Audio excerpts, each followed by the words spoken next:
福貴兒是遠近聞名的闊少爺，仗着家裡那處院子，他搖骰子時的聲響都像是銅錢碰到了一起。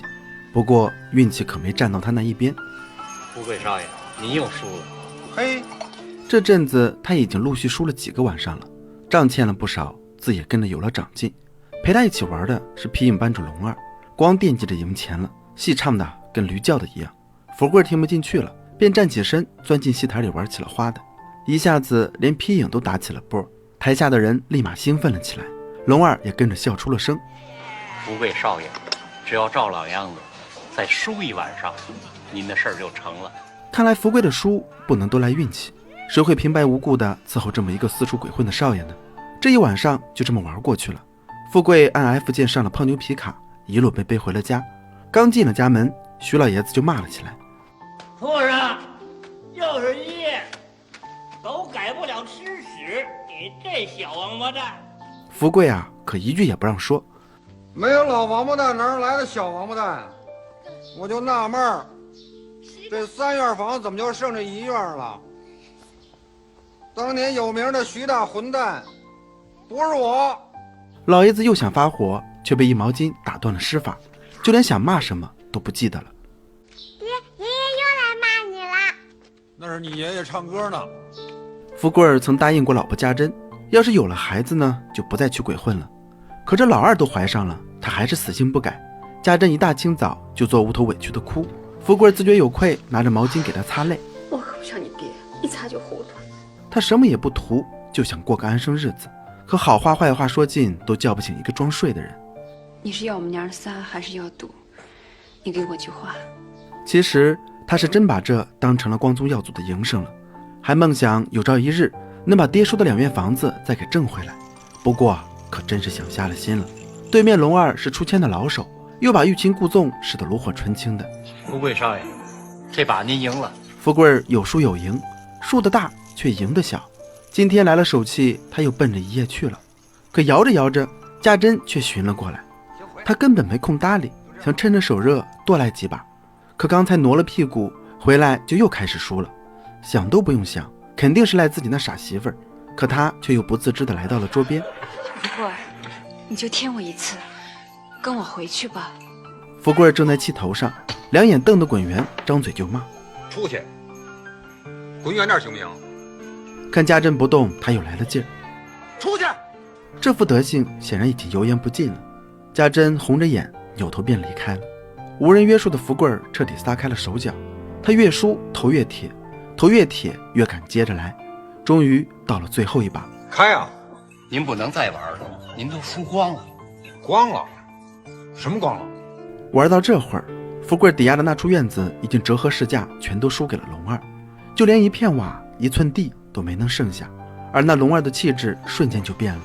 福貴少爺，您府上那院房連半钱都沒給您剩下，您千萬別怪我狠心。我實在是太喜歡那院房了。是非是非，過2天府上見。哎，不行！哎，不行！說着龙二存心憋着害他呢，又拿不出證据。福貴兒只能怪自己那忍不住的雙手。可如今沒了抵押，又不賒賬，再想翻本也玩不了了。我拿命跟他来。算了，说句不好听的，你现在什麼都沒有了，那命也就不值錢了。一瞬間，福貴兒感覺身體被掏空了，他出了門，扶住欄杆，就連多走一步的力氣也拿不出來。這時家珍抱着女兒迎了上來，她已經在這兒等了半天了。我想明白了，你也改不了，我也不想跟你过了。我带凤家走。果然作得太狠，祸就不单行。富家闊少瞬間人财两空，妻離子散。這回我要他生個兒子，長大了不能像你這樣。眼睜睜看着老婆坐在洋車上一點點遠去，福貴兒只覺得眼睛一黑，腦門一緊，他掄起板凳就想打人。可這會兒無論再打誰都已經賠不起了。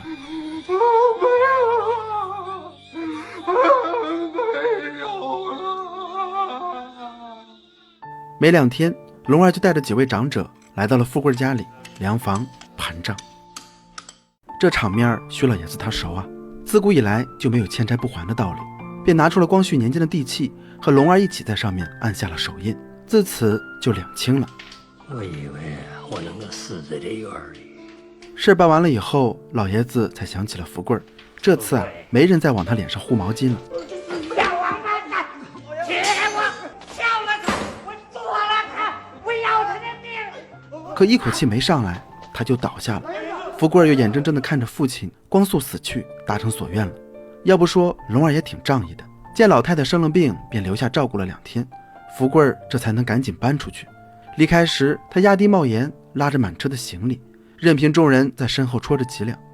餘錢根本撐不太久，他又不得不上街置賣家底。入冬以後就更難挨了。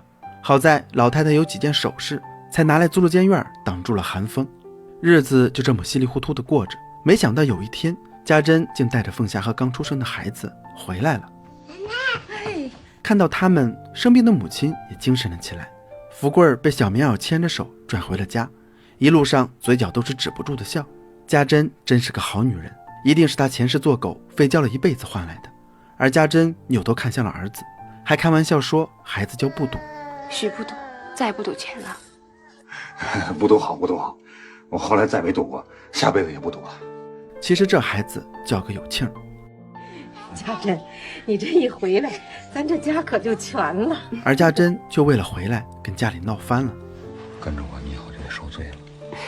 不說這個，我就想着能跟你過個安生日子。老婆孩子熱炕頭，日子開始有了盼頭。福貴兒想找龍兒借些錢做生意，要不說他祖上這廚房蓋的是真好，貨真價實，有冬暖夏涼的。龍兒住的舒坦，皮影班主也不幹了。我不賭了，免得日後跟你一樣。不賭，咱不賭。我兒子这個不賭。罵我？福貴兒這才反應過來，趕緊解釋自己是來借錢的，哪能得罪人呢？可自古以來救急不救窮。龍兒說這錢得他自個兒掙，他拿出了壓箱底的皮影借給了福貴兒，讓他再去找幾個幫手搭個班子。真是好東西。命運就是這麼曲折離奇。當初浪蕩少爺玩了消遣的東西，如今卻成了養家糊口的營生。不過啊，他實實在在的救了回窮，還給福貴兒一家帶來了生活的希望。要是這麼一直過下去啊，就好了。只是好景不長。那天福貴兒如往常一樣在唱戲，皮影在象牙床上還沒有幾步呢，他就看着一把刀子捅了進來，那刀一下就劃開了白布，接着就站滿了潰敗逃亡的國軍。福貴就這樣被抓了壯丁，替他們拉起了大炮，挖起了戰壕。家裡有老娘、老婆跟孩子，要說不想跑，那肯定是假的。想跑啊？只要你跑，抓回來就毙。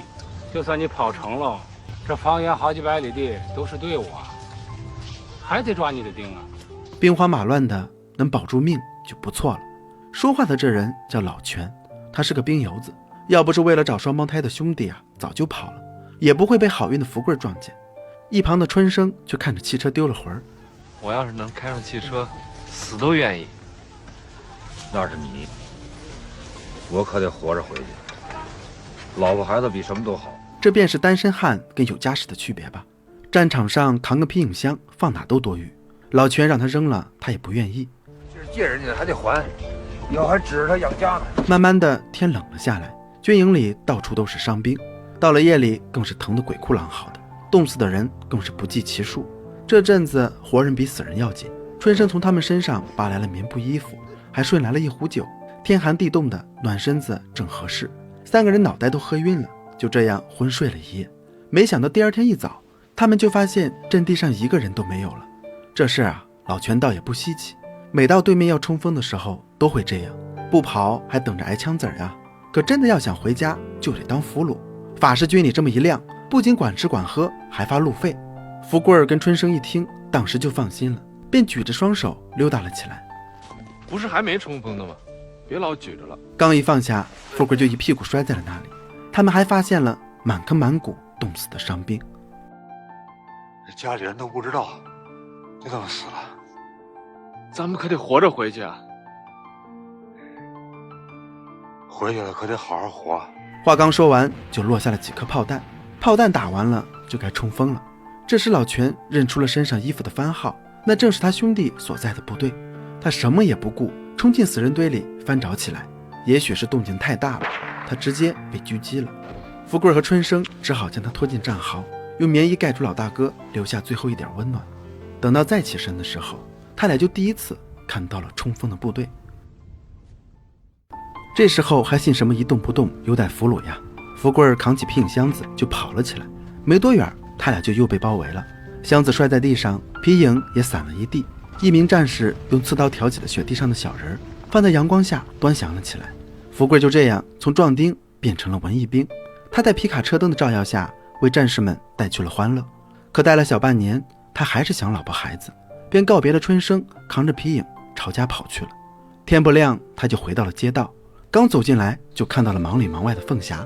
他大聲喊着閨女的名字，可這姑娘就只會笑，問起娘在哪兒，也只看向一邊，并不說話。背着兒子接熱水的家珍也注意到了異樣。家珍，他看着自己的男人一路小跑來到跟前，根本分不清是做夢還是真的，直到听見福貴帶着哭腔的話語：我回來了，我回來了。他才忍不住撲在男人肩頭哭了起來，沒有壓抑的哭聲將街坊四鄰都叫醒了。溢出的熱水就如同肩上湧不盡的暖流，道盡了家珍的苦楚，也說透了福貴的不易。家珍說娘到死都沒合眼，一直盯着門口守着他能回來。家珍說多虧鎮長幫了忙，將老人入了土，還給了份送水的活。家珍還說早起辛苦倒沒什麼，就是苦了2個孩子，沒睡過一個整覺。鳳霞怎麼就啞了呢？走的時候還好好的，回来就喊不着爹了。家珍說這都算命大了，整整7天，鳳霞渾身跟着了火一樣，好在她現在還能笑。福貴看着閨女也一起笑，只是低下了頭。能活着回來總比物是人非要好。剛擦乾了淚，牛鎮長就登了門，過2天就要公審龍二了。他也想讓福貴參加受受教育。龍二怎麼了？原來龍二守着那處院被定了地主，還放火燒了房，成了搞破壞的。燒了好幾天好幾夜。哎，你們家的木頭可真好。那不是我們家的木头。誰也沒想到燒了自家房的龍二被直接判了死刑。五花大綁的他在人群中看到了福貴，大喊着我是替你去死的。人生真是奇妙，輸了房子竟撿了條命，借的皮影也不用還了。看着行刑的龍二，福貴整個人都慌了，他想找棵樹撒尿，可傳來的5聲槍響把他腿都震軟了，只能抱着樹幹尿了一身。他濕着褲子跑回了家。那院房要是不輸給龍二，這5槍打的就是我。趕緊翻出了部隊給的那封介紹信，讓家珍找個近況給鑲起來。果然當什麼都不如當老百姓。日子一天天過，孩子也跟着長大。50年代的時候，鎮上開始大煉鋼鐵，福貴響應號召，獻出了家裡所有的鐵具。這些留下，煉鋼工地還指望你們家送水呢。有慶的覺悟就更高了，直接拉出皮影箱子，說上面有鉚釘和鐵絲。幸虧家珍機靈。鎮長，這煉鋼工地上唱不唱戲呀？福貴這才保住了家裡2樣吃飯的家伙事兒。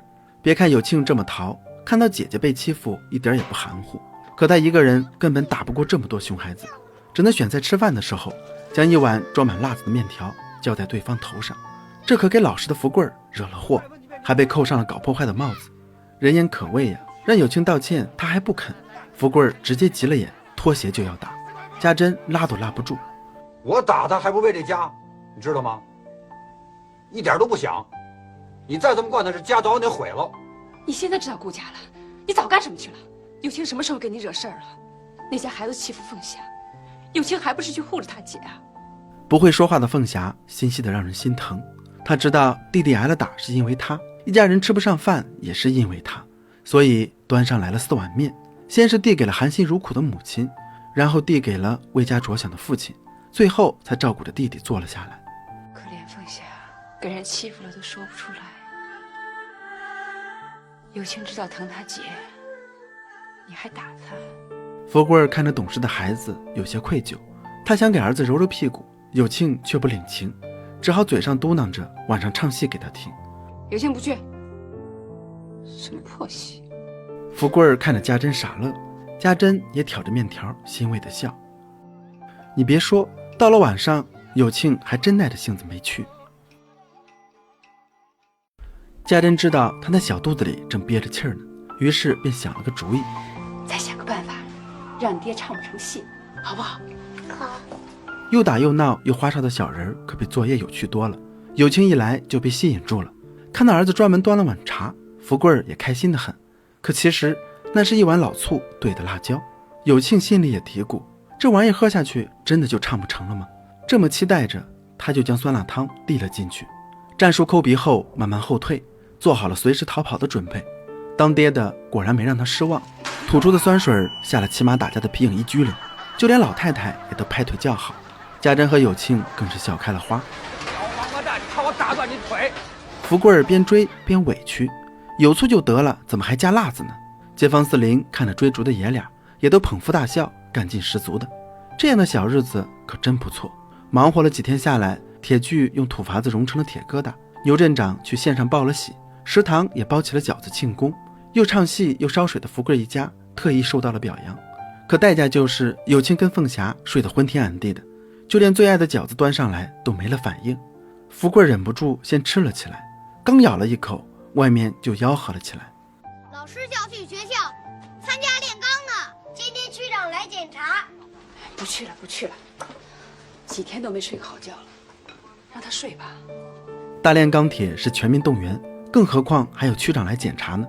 福貴根本不敢落後，將熟睡的有慶折騰了起來。家珍也準備好了20個餃子，裝進了書包。有慶愛吃餃子嗎？愛吃。愛吃肉嗎？愛吃。一路上，福貴都在跟孩子解釋，為何要如此這般的爬起來。這和當初家珍燒水糊口時的借口差不多。你看啊，咱們家現在也就是一隻小雞兒，雞養大了就變成了鵝，鵝養大了就變成了羊，羊再養大了就變成了牛了。牛再往後啊，就天天吃餃子，天天吃肉了。但福貴並沒有告訴兒子，他老徐家祖上曾經也是頭牛，只是到了他這輩兒才破敗成了雞，才重新明白家要養才會大的道理。可有時候太較勁兒就容易撞破頭。福貴再一次領教了什麼叫做命運。要不是他怕落後，就不會折騰有慶去學校；有慶要不是沒睡飽，就不會窩牆後頭睡着。他不在那睡，就不會被半院的磚牆給扣住。這一扣，命可就沒了呀。福貴從戲台子上下來的時候，難以置信地看着抬過來的有慶。怎麼了，有慶？答應了，爹來了，給爹吭一聲有慶，有慶叫爹，有慶。誰能想到頭些天還給你調皮搗蛋的兒子，就這麼躺那兒一聲不吭了呢？家珍也聞訊跑了過來，牛鎮長趕緊讓大家抬走了孩子，並沒讓這個當媽的看到最後一面。真見着了他的慘狀，不知道會瘋成什麼樣子。如今再也沒人幫着鳳霞出頭了。有慶，娘上回給你帶的餃子，你都沒顧得上吃，這回娘要給你煮了新的餃子，還是20個。有慶吃了20個餃子就吃飽了，有慶吃飽了就好好睡，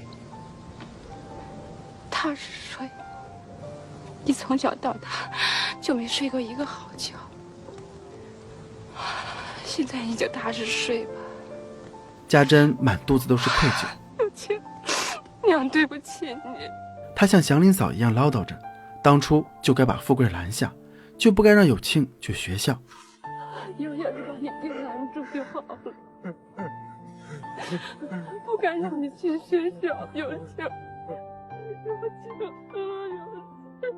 本來好端端的院牆是不會倒的。那天區長開着吉普車，天黑了才到，他已經4、5天沒合眼了，倒車的時候也沒注意，就撞倒了牆。可這區長並不是別人，福貴也認識，正是參加了部隊南下開汽車的春生。他剛剛調來，還沒來及打招呼。福貴，怎麼會是你的兒子呢？你知道我就一個兒子，還讓你給撞死了。你開什麼車？你開的什麼車？春生心裡也不舒服，他想做點什麼，可也只能從兜裡掏出200塊錢。不過誰家的孩子能用2張紙來換呢？家珍撲上來就將信封扔了出去。誰要你的錢？你還我兒子！你還我兒子！他又转头扔了春生带来的花圈。你记住，你欠我们家一条命，有钱是你孩子，你欠我们家一条命，你记住。你走。春生现在无论做什么都没有用了，只好离开。可刚回到车旁，他却又看到了被司机揪住的凤霞。干什么你？他把车玻璃砸坏了，上来就拿石头砸玻璃。你正着打，这玻璃都打坏了，这车你还做不做了？不做了。生活本身便是悲喜交加的，我们不会知道下一秒究竟是悲还是喜。日子就这樣帶着離別苦着過，鳳霞也出落成了大姑娘。燒完了皮影後，牛鎮長帶來了好消息。給鳳霞介紹的親事有眉目了。男方在縣城的東風機械廠裡頭工作，3代都是響當當的工人，只是腿上受了點工傷，帶了點小毛病。走路不礙事，急了也能跑。急了能跑。沒幾日，牛鎮長就帶着他來見了面。這是王二喜同志，這是徐鳳霞同志。這二喜腿瘸得不厲害，人也挺老實，就是話不多。見了面也不留下吃飯，看了看院子就離開了。可話越少，事就越大。轉天，二喜帶着一幫子壯漢又來了，不知道的還以為是打架拆房的呢。富貴，富貴，你們家出事了，領頭的是個瘸子，你趕緊回去看看吧。哎，瘸子，那就是王二喜啊。他看不上咱鳳霞，也不能拆咱房啊。這年頭真是什麼事都有。福貴趕緊一路小跑回了家，可一進院就看到兩人你儂我儂的畫畫像呢。原來二喜帶着哥們兒把院裡牆外都收拾了個遍，房上的舊瓦也換了，還跟鳳霞一起粉刷了牆。那哥們兒幾個更是懂事，既沒留下吃飯，還收拾好了桌椅板凳。福貴和家珍的滿意都掛在了臉上。我跟鳳霞的事兒，二老還有什麼意見？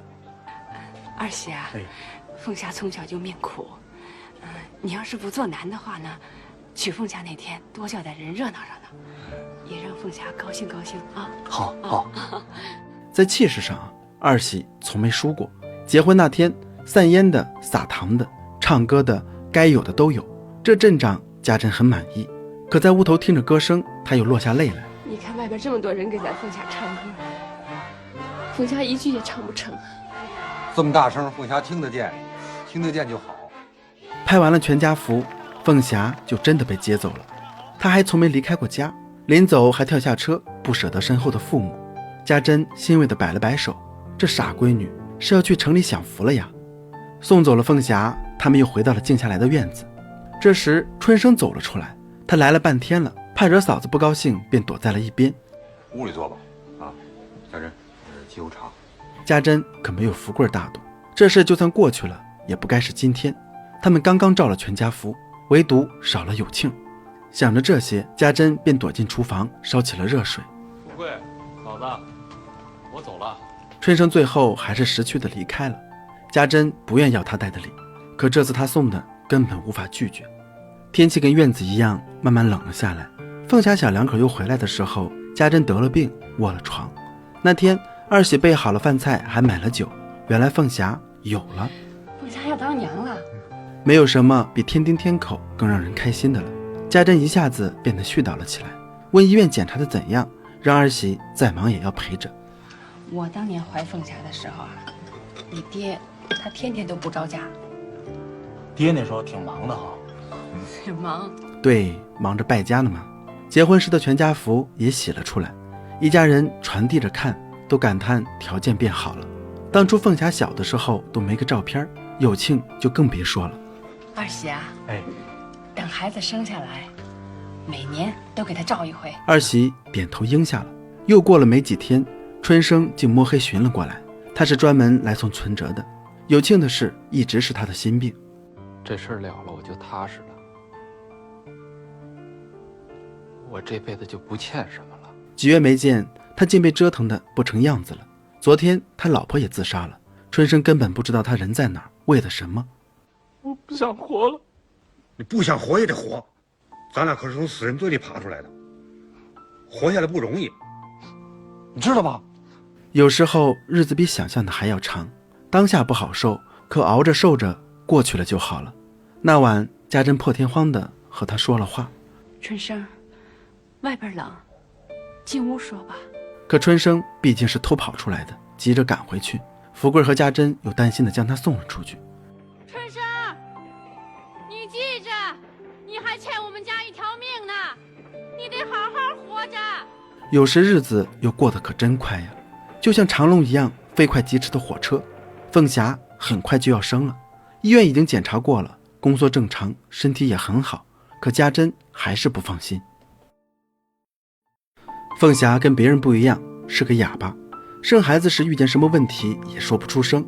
家珍掏出毛巾，好好的囑咐着她：咬着這個，哎，別把牙咬壞了。大夫說怎麼着你就怎麼做，很快一使勁就全好了。哎，就聽你娘的啊，使勁兒，一使勁兒啊就全好了。使什麼勁兒？還早着呢，現在使什麼勁兒？大聲嚷嚷的仨人很快就被趕了出去。慢慢的，家珍就發現這裡都是些年輕的大夫，看着沒什麼經驗，讓人心裡不踏實。如果有個老大夫在場就好了。要不說還是二喜有主意，他直接從牛棚裡把王大夫提溜了出來，還說要用鐵的事實來教育他。工人並沒有生理缺陷，也能正常生孩子，其實就是編個瞎話留他坐鎮罷了。還是帶着好，帶着。你過去問問。福貴問了才知道，這王大夫已經3天沒吃沒喝了。他趕緊上街去買了饅頭，再回來的時候，二喜已經帶着工友去吃飯了。7個饅頭全都給到了王大夫。家珍還是不放心，一會兒擔心孩子啞巴，一會兒擔心孩子瘸。你別胡思亂想，净說這不吉利的話。有這功夫，還不如給孩子想個什麼名字。家珍看了眼狼吞虎咽的王大夫，叫饅頭，這可不是順嘴叫的。老一輩說，不是人名就上不了人名冊，孩子的命就能保住。剛起好了名，走廊裡就響起了孩子的啼哭。鳳霞生了男娃，7斤2兩。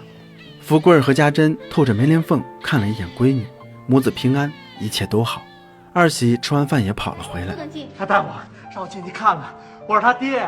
誰的爹也不行，都這麼看沒完了啊！處理完了，很快就能出院了。二喜只好安排工友回去開車，還打算先將坐鎮的王大夫送回去。可那家伙吃太急，噎着了，7個饅頭都救不了爺爺。